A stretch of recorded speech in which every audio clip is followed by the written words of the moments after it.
What's up, everybody? As you can see, I'm in the kitchen cooking it on up. This recipe is about to go out later today, but nevertheless, let's talk about the seasonings for a second, right? Because I'm getting a lot of questions. Tammy, which one of your seasonings are no sodium, low sodium, and very low sodium? So let's just touch bases on that really quickly. When it comes down to the no sodium seasoning, that's going to be the Cajun seasoning. Cajun seasoning, no sodium.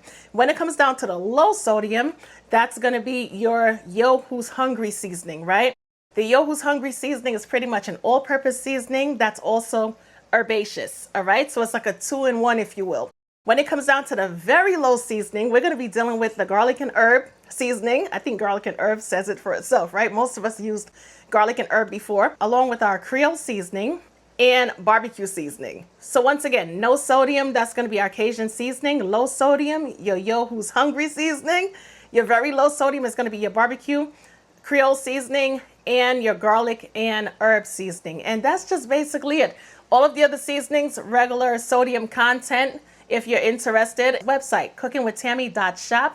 And that's about it. Thank you so much for your orders, and I'll catch you guys later in another video.